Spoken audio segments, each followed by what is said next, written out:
Hello everyone, welcome to back my channel. I hope everyone is having a wonderful day. Before starting the video, please go ahead and hit the subscribe button and give this video a thumbs up. General Hospital spoilers gossip. Carly Spencer's Laura Wright latest brush with death has Jason Morgan, Steve Burton ready to rewrite the script. Carly barely survived sipping champagne laced with polonium meant for WSB Chief Jack Brennan, Chris McKenna. And now Jason's heart is in knots. He's terrified she'll land in the crosshairs again, and with Sonny Corinthos, Maurice Bernard, battling AFib and facing surgery months away, Jason is sweating bullets over losing them both. Could this near tragedy push Jason to play matchmaker, reuniting Sonny and Carly to keep them safe? He's good, but is he that good? Imagine this. Carly is choking down poison bubbly, and Jason's world nearly crumbles when she almost flatlines. She pulled through, barely, but now Jason is pacing like a caged tiger, haunted by the what-ifs. He's got that steely protector vibe on overdrive. Worried Carly's reckless streak and her Jack obsession will get her killed. Then there's Sonny, whose ticker has been acting up, leaving Jason double-dosed with dread. But does Jason have a plan brewing to convince Sonny that a public Carson reunion is the ultimate shield? Moreover, will his besties listen? Or will he be left yelling into the wind? Sonny has been dodging heart trouble like he dodges the law. But AFib is no joke, and surgery is still a hot minute away. Jason is clocking the danger. Enemies could pounce while Sonny is vulnerable, and Carly is a walking target. What's the fix? Jason could start pushing for Sonny and Carly to slap on their power couple crowns again, showing Port Charles a united front that screams, "Back off!" Carly has always been ready to come through for Sonny in a time of need, but with her heart fluttering for Jack, this could be a tougher sell than Jason imagines.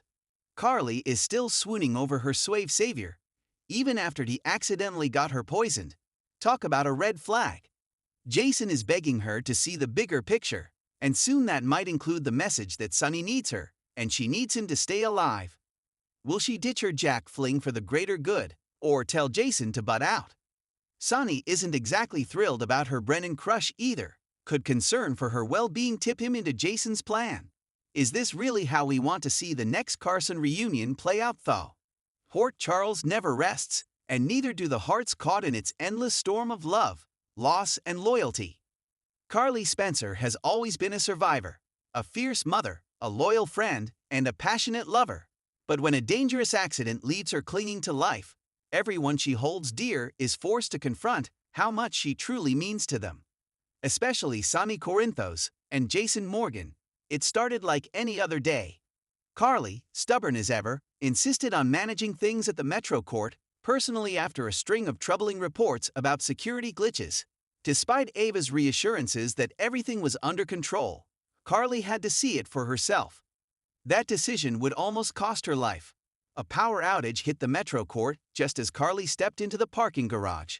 A shadow moved fast behind her, and before she could turn around, a car roared to life, lights off, and charged toward her. The screech of tires echoed too late. Carly was hit, her body flung across the concrete. The car sped off into the night, vanishing before security cameras came back online. By the time she arrived at General Hospital, bloodied and unconscious, Sonny and Jason were already at war with themselves and each other. Jason had been in town for weeks now, keeping a low profile after returning from the dead once again. He stayed away from Sonny and Carly as a promise to protect them. But some promises aren't meant to be kept. Jason was already at the hospital when Sonny arrived. He'd gotten the call from Diane, who was the first to hear from the EMTs. When Jason saw Carly's broken body being wheeled into trauma, his stomach dropped. "Who did this?" he growled, jaw clenched. Sonny arrived seconds later, frantic and red-eyed. "Carly," he shouted, trying to push past the nurses. Jason caught him by the arm. "Let the doctors work. She's not supposed to be here." Sonny snapped, glaring at Jason. "If you hadn't dragged her back into this world." Jason's voice was calm but cold. "Don't make this about us. This is about Carly, and we're both to blame for letting her stand alone." In a twist no one expected, it was Jocelyn who took charge. She refused to cry in front of the press or show weakness, just like her mother taught her. She grilled hospital staff for updates, stayed by Carly's side, and coordinated with Dante to find the driver. But when she was alone, she broke, and Jason was the one who found her. She's been through so much, Joss whispered, tears sliding down her cheeks. She doesn't deserve this. Jason knelt beside her, gently placing a hand on her shoulder. Your mom is the strongest person I know. But even the strongest people need someone to fight for them. Joss looked at him through her tears. Then fight for her. And that's exactly what Jason intended to do, but not in the way everyone expected. Carly's awakening. A glimpse of clarity. Carly woke up 2 days later, disoriented and in pain. The first face she saw was Jason's. You came back, she whispered, voice raspy. I never left, Jason said simply. But Sonny was always nearby, always hovering. Guilt clouded his eyes.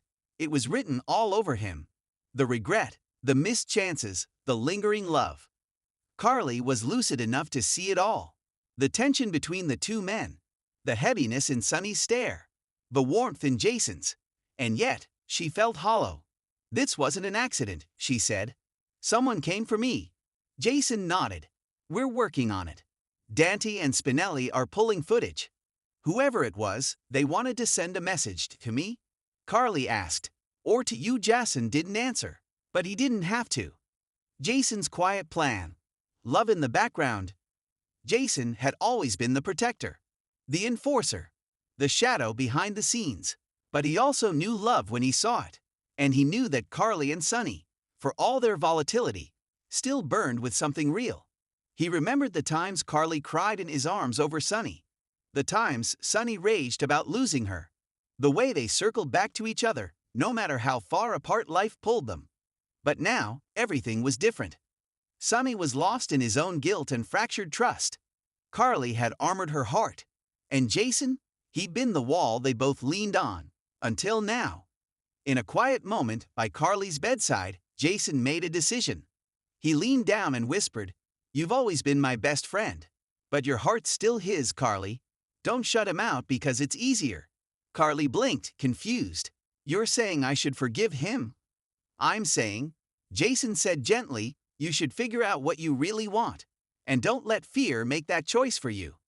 Matchmaker in leather. Jason started nudging things along the way only he could. Not direct, not pushy, just subtle moves to guide them back to each other. He reminded Sonny of old memories. Brought Joss and Donna to the hospital with gifts from Sonny. Arranged for Sonny to be alone with Carly when she was strong enough for company. And Sonny, slowly, began to open up. He admitted his mistakes. Apologized without conditions. Talked about Nina, not to defend her, but to show he understood what he lost. One afternoon, Carly looked at Sonny and said, You still wear your wedding ring. I never stopped loving you, Sonny said, voice low. Carly closed her eyes. I want to believe that. Then believe it, Jason said from the door, quiet but firm. Because you both deserve to stop pretending.